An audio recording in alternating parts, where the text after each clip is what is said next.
the live stream, so. Okay, you're on. Call the meeting to order. All board members except McCormick and Mikowski. And could everybody else please state your name for the record? Jim Pierce, Executive Director of the Wyoming County IDA. Jennifer Tishka, Program Manager for the IDA. Robin Marshallik, Operations Director for the IDA. James Bragg, County Planner. Kevin Zanner, IDA Counsel. Joe Guzowski, Director. Quality Committee member. Becky Ryan, treasurer. Mark Day, member. Bud Berwanger, member. Okay. All right, the first order of business is to look at our minutes of our last meeting. Everybody has a copy. I think we've got a chance to look at them. Does anybody have any additions, corrections, or discussion? Do I have a second? All in favor? Aye. Okay. And we'll do the same for the balance sheet. And I'll ask Robin to review anything that we should do. Thank you, Chairman. A little over $2,500,000 in the bank and invested in cash on hand. We had a few fees brought in. We had our typical monthly expenses and wages, payroll paid out. We ended up the month with $968,435 in cash and $1,514,000 in invested funds.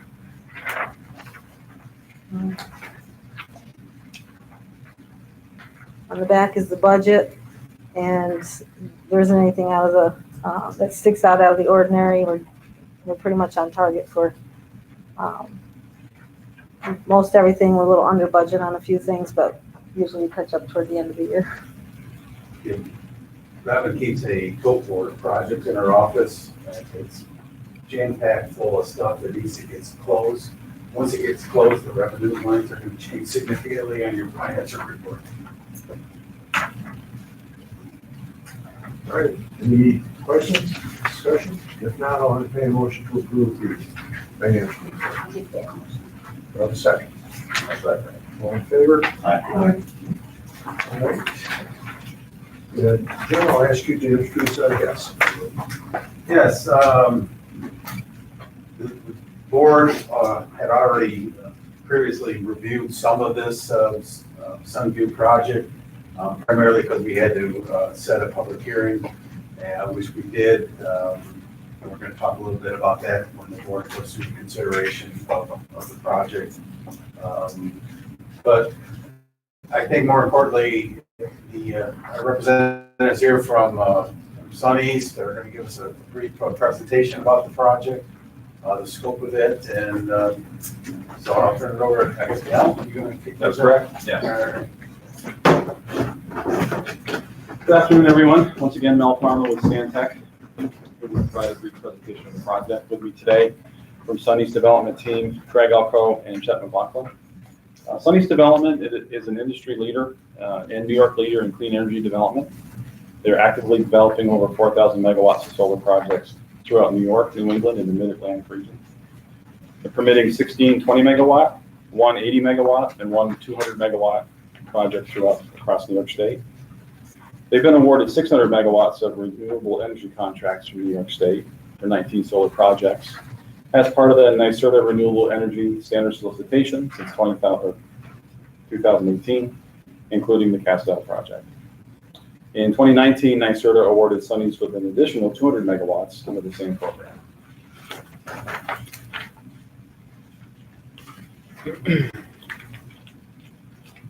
Castell Solar, we did obtain final site plan and special use permit approval from the town on May 4th. It's an approximately 20 megawatt ground mounted solar farm, and it's located at essentially the north of Hathaway Road and Middle Reservation Road. We have parcels over here and other parcels over here. The fenced areas for roads, panels, and collection will total approximately 84 acres. The planned point of interconnection is a NYSEG transmission line to the north in this area right here. The proposed project It's comprised of single-axis tracker solar panels and adhere to the setback requirements from the town. We'll have a 7-foot perimeter fence around it, meeting the NEC code.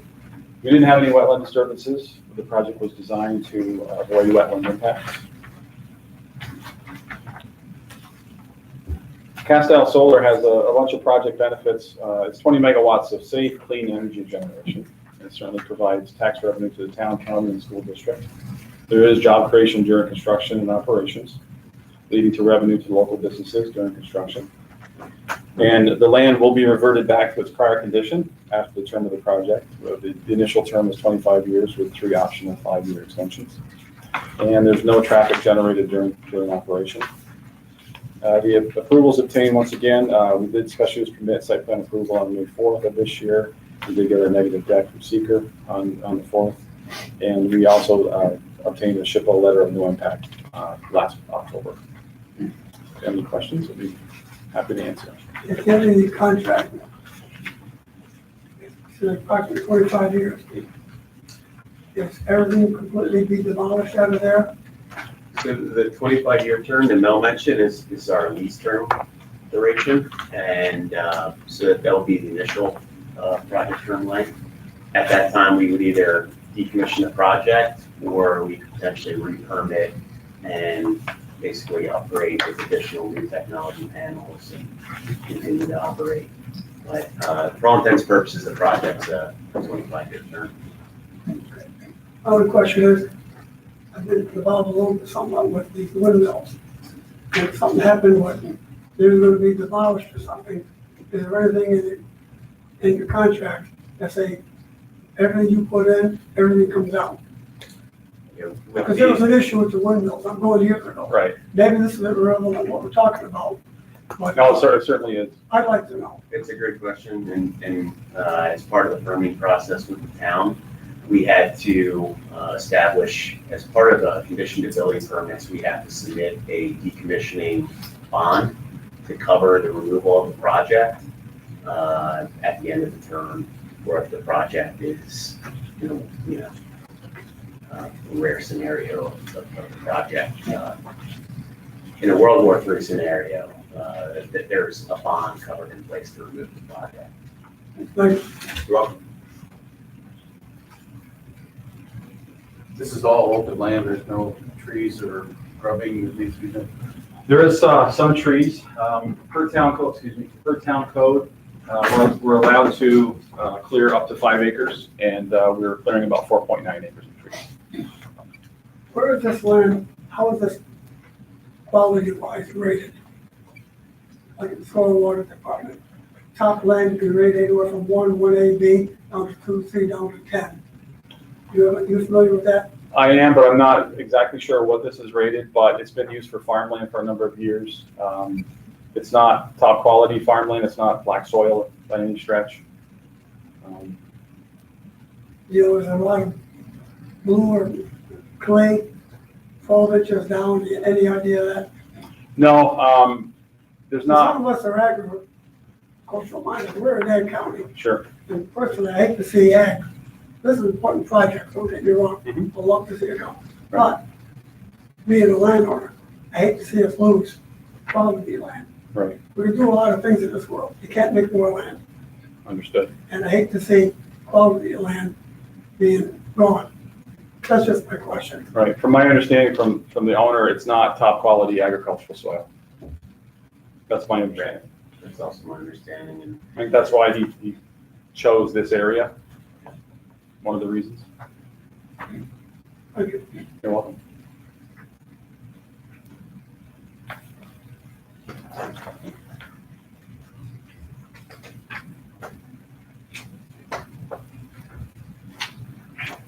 Any further discussion? Okay, we have a proposed resolution, which is in your materials. If I may, Mr. Chairman, just want to highlight a few things prior to looking at the resolution. This is over a $20 million project in terms of capital investment in the community. As they mentioned, it's 84.5 acres of land. The purpose of the public hearing that we did was because the incentives are gonna be greater than 100,000. So if you look at your packet, you will see that there's a board report of proposed incentives for this project. So the property tax savings over the course of the 20-year pilot will be about $9.7 million. There will be an initial upfront sales tax exemption savings of $1.23 dollars. And that's primarily for the cost of the panels, I guess, that are subject to sales tax and those sorts of things. That's why that number is so large. And then they're going to do some more refinancing, and we've equated that to be about $164,000. So after a 2% adjustment, we are looking at essentially $9.5 million worth of incentives for this project. I think the other thing that should be noted in the application itself is I guess a seeker is attached, council attached the seeker and the neg deck to the resolution, correct? So I think all the things are in place for this project in terms of we had a proper application, all of the local approvals are done, there was a completed full environmental assessment form that was completed. The town planning board undertook the seeker lead agency status. They have issued a neg deck, and so the board can take consideration of that for this project.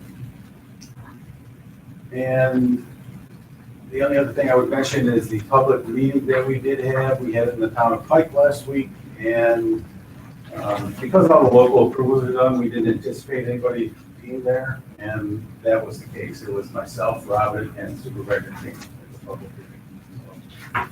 Just wanted to let the board know that there was no comments from anybody about the project today. So with that, Mr. Chairman, I'll thank you for the consideration of the resolution.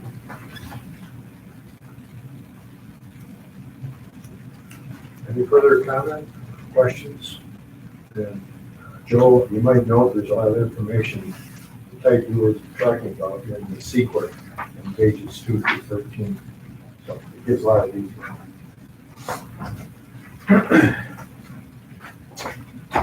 Okay. There's no further discussion. Do I have a motion to approve the resolution as presented? Is there a second? All in favor? Aye. Okay. And we thank you folks for coming in, and Thank you. Thank you. Appreciate it. Hey, fast work for you guys.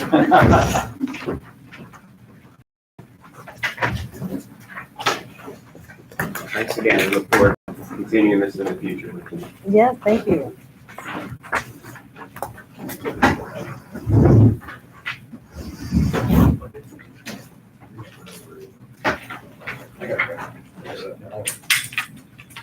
Thanks. Okay. and they were asleep.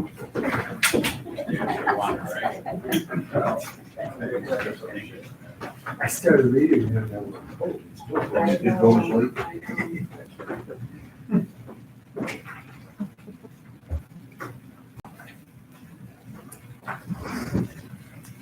Okay.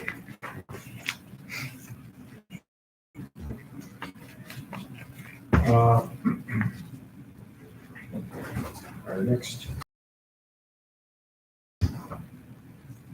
is the revised airborne infectious disease prevention plan.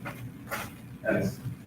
Jim, if you could summarize, I'd appreciate it. Yeah, the board had already approved a previous plan for infectious diseases.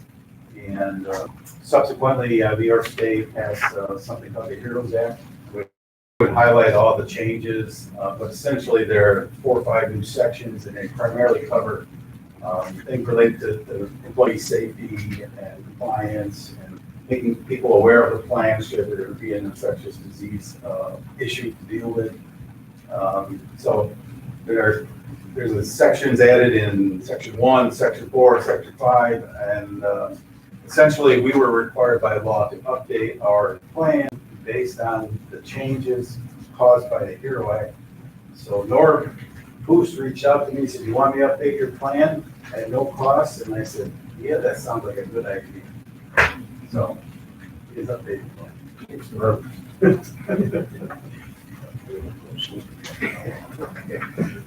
I thought maybe Scott had a hand in this. No. I'm confused. Just because of the light of it? Yes.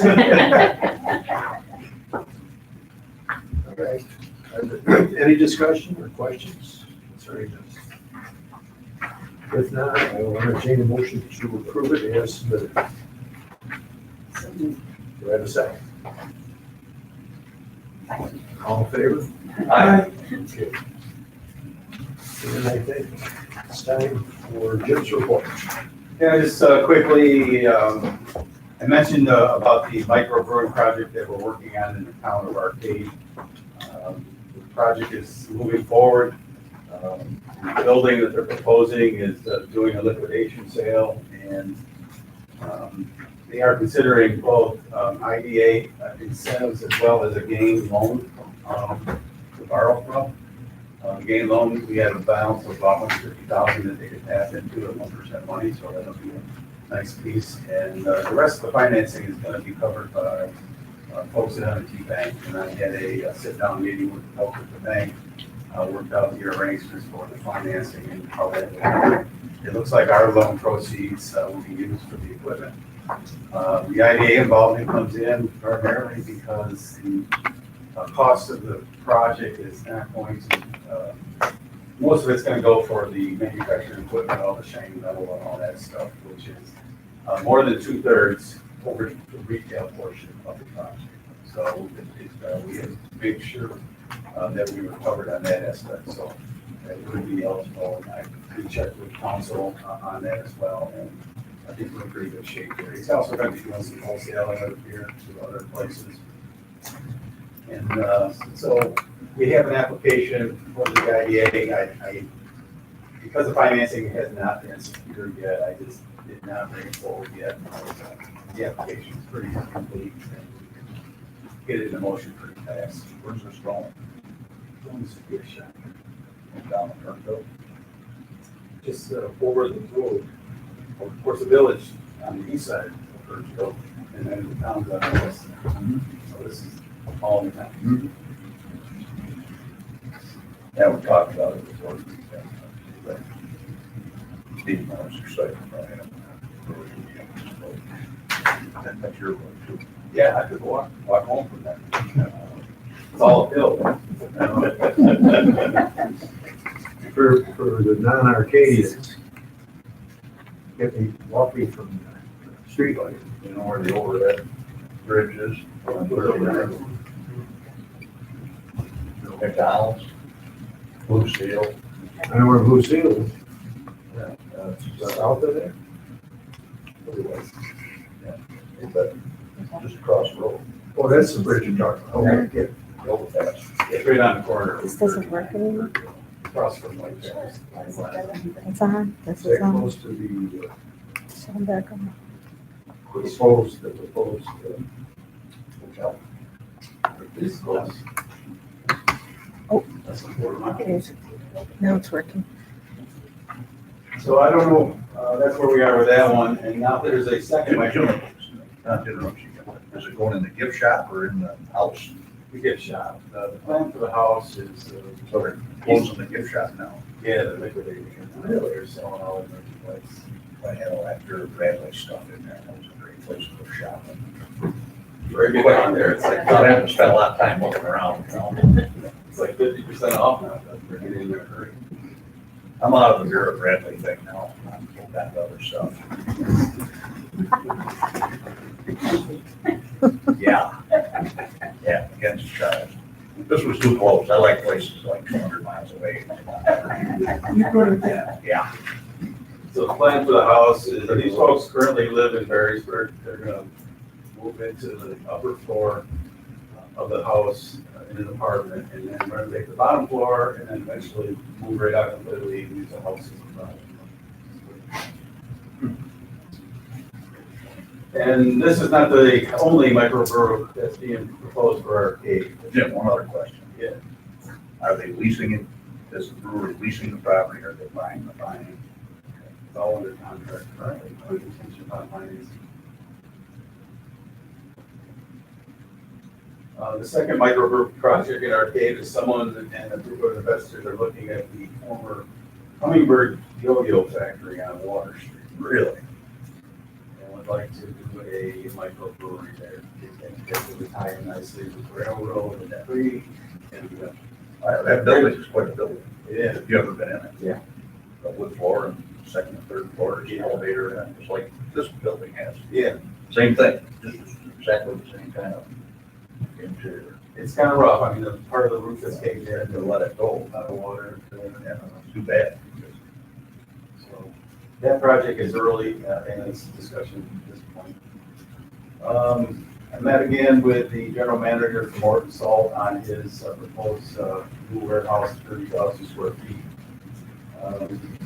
Some of the discussion has centered around their council, and I offered up a conversation with our council because they're represented by an attorney from Chicago where the headquarters is, and they're not familiar with IDAs and how lease specs work. And,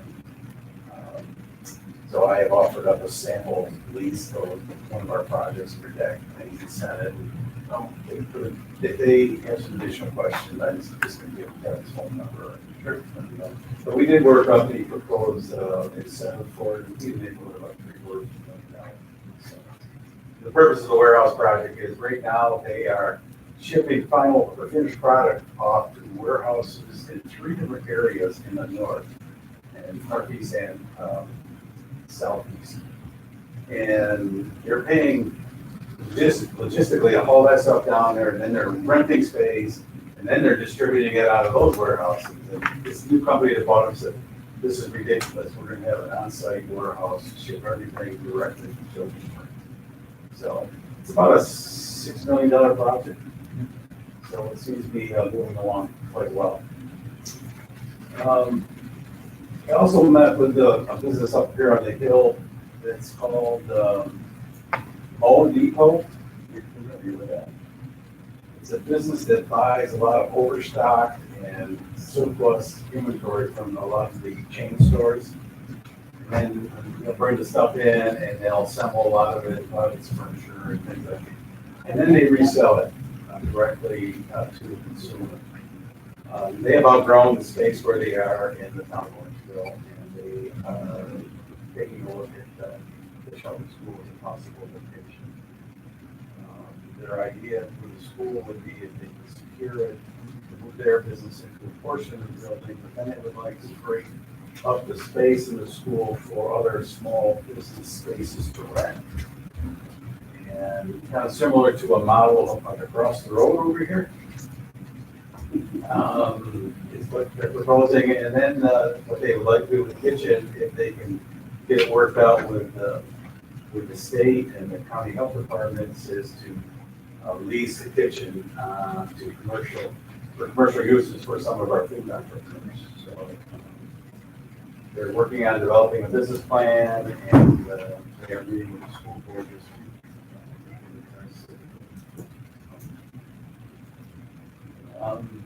The next project I was working on is a TPI over at Arcade. They are a aluminum casting company. They, for the most part, have been focusing on niche, small run manufacturing of castings. They make a lot of castings, for example, for the medical industry, for like the push carts and things you see in hospitals and things of that nature. They think they're being pushed towards a larger volume products when it comes to aluminum casting. They need to get into that whole arena.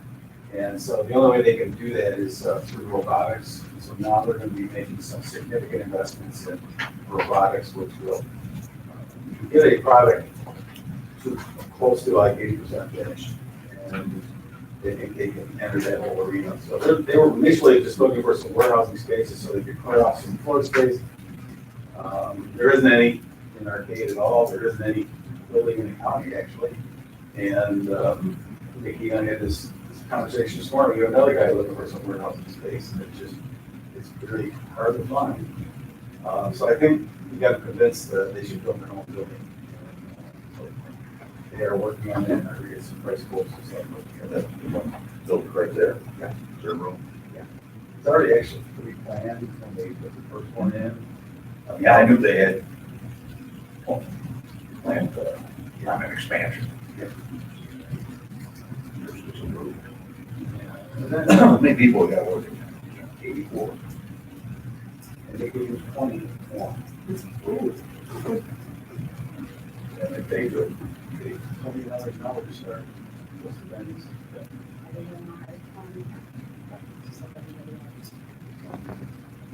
Crystal Lake's in the same boat, they need about 25 people.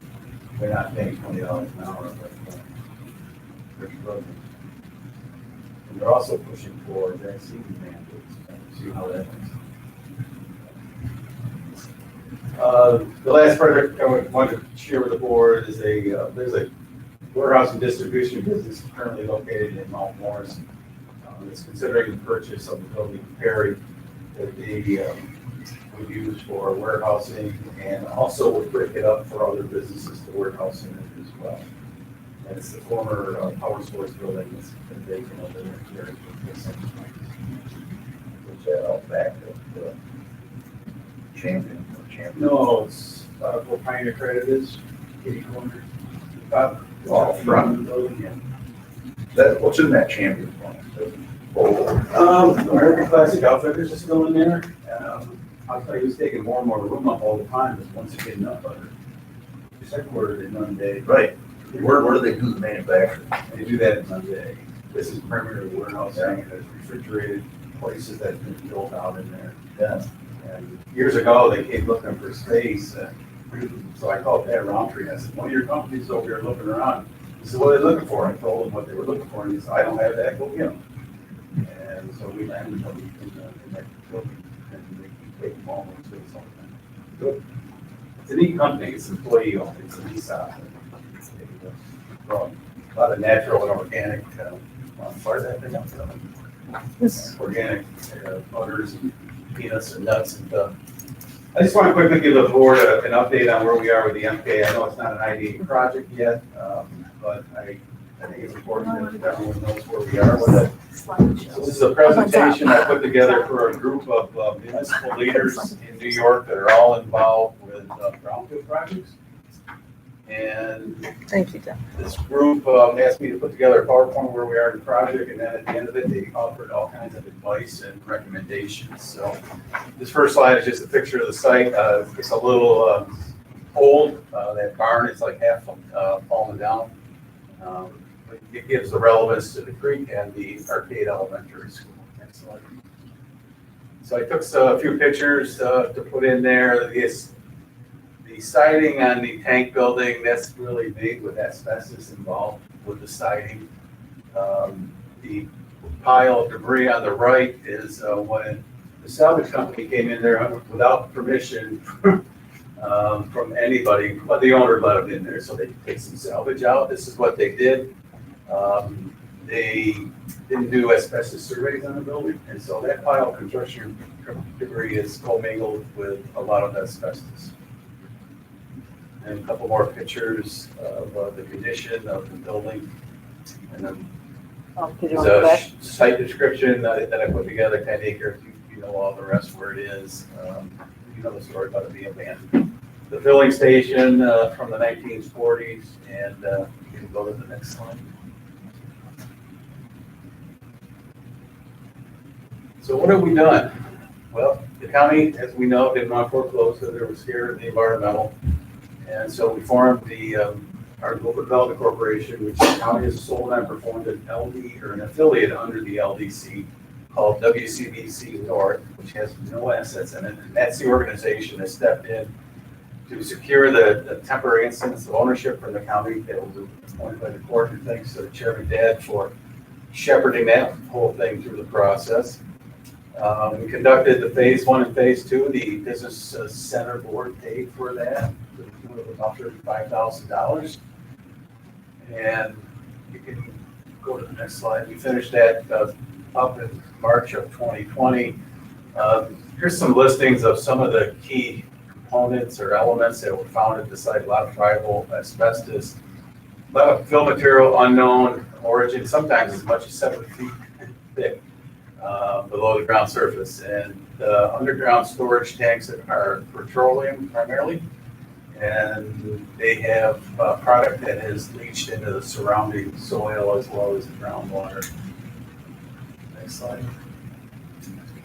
So we did some field and lab tests as part of this. And there you see some of the results and some of the guidance and the standards that are listed. And again, the spill or the underground storage tanks were reported to New York State DEC. It's on their hazardous still site list, and we have not heard anything from them since. So here's some other contaminants that were found both on the surface and below the surface, arsenic, lead, and mercury. It's not a good trio of stuff to have around. So, and again, these are just some other components that were found on the site. And we got a rough order of magnitude cost to both remediate and demolish it at $1.93 million. My guess is it's going to be a heck of a lot more than that. So with those results in hand, I sent them off to the DEC with the DEC to see if this would qualify for the brownfield cleanup program. If it does, there's some very attractive tax credits that are available for a private developer after they do the remediation of the property. It didn't make any sense for the business center to get this into the brownfield program because all the tax credits, we wouldn't be able to take advantage of those. So we had the meeting with DEC. They felt very strongly that the findings were significant enough where it would make it eligible for the program. So then we went in search of a private sector partner. So we did a cold call letter of interest to brownfield developers in Western New York. We found a company very interested in working with us. And they suggested that instead of going to the brownfield program first, that we try for an EPA cleanup grant program, which the grant opens up in the fall. Applications are going to be accepted. So I needed to learn a little bit more about brownfield stuff, and so I attended a virtual redevelopment summit in June. I got hooked up with a group called the Creative Center for Land Recycling. They're actually a consultant group that EPA hires to provide advice on brownfields to municipalities and others. So I met up with those folks, and then I got connected to the EPA, and just like everything else, it's all about building relationships. And through this summit, I found the EPA rep that we're going to be working with in Region 2. So I coordinated a meeting with our partners on this project, which include the brownfield developer and the folks at Labella. Fortunate for us, the people at Labella have now an employee who used to work at EPA Region 2 and knew very well the EPA rep that we had scheduled a meeting with. They were close friends. So he says, I've never seen a better team than what you guys have put together for this project. So after determining the eligibility, the thresholds and all that stuff, his quote is, your ducks are all in a row. So we're going to be moving forward with an application. I followed up with the folks from CCLR. They provided some additional guidance. And some of the next steps are spent a lot of time with Kevin. Kevin spent more than I did. We're drafting up both a term sheet and then a designated developer agreement, which really spells out who does what between the developer and us. And what it boils down to is we're going to be making the developer obligated to do the EPA grant application utilizing our logins and they have to go through our not-for-profit that we formed to be eligible. We have to take ownership of the property. We're going to apply for $500,000 to the EPA. It requires a 20% match. So that's $100,000. The developers pledged $50,000. And I had the business center board approve the $50,000 commitment. The funds we're using to make the match came from the sale of the former A&A metal site curb. We sold it to the mayor after getting that site cleaned up. So we had about $100,000 that we could budget for this other brownfield project that we're working on. So our plan is to make the application in the fall. And then, like I said, the developer is gonna be responsible for demolition, remediation, and redevelopment.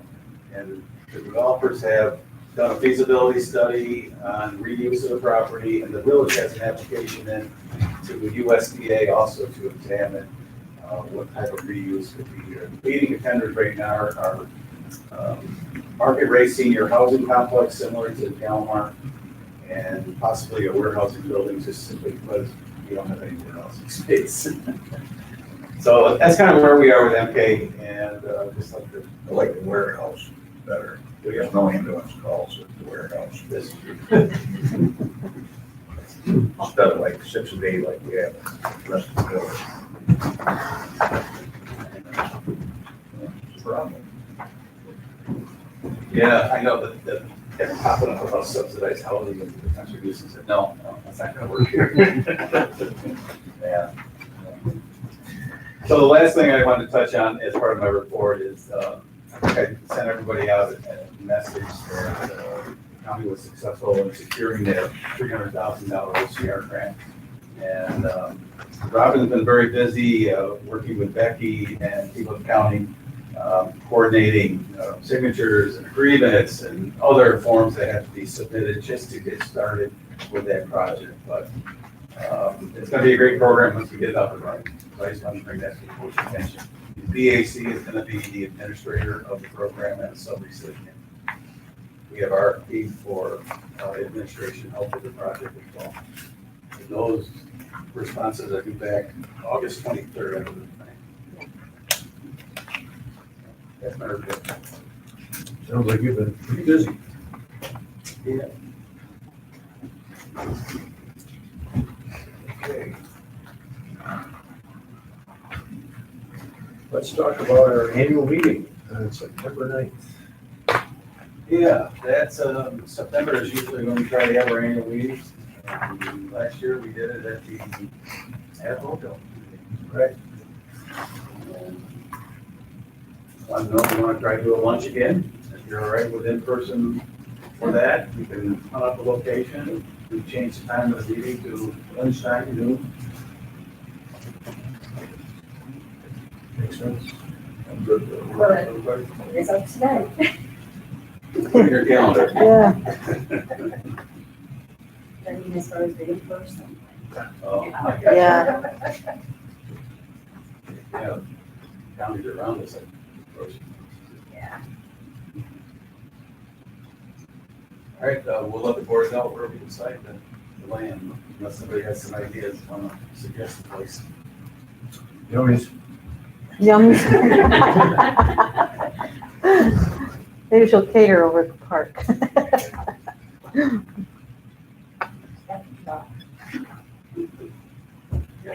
Okay, I'll leave that up to you, Jim. All right, thank you. Our next meeting will be on September 9th, and I will entertain a motion to adjourn. Cool. Do I have a second? All in favor? Okay. Want to unplug this one? Sure. We got one of our annual meeting at the brewery one time. Yeah, we had it over Silver Lake. Yeah,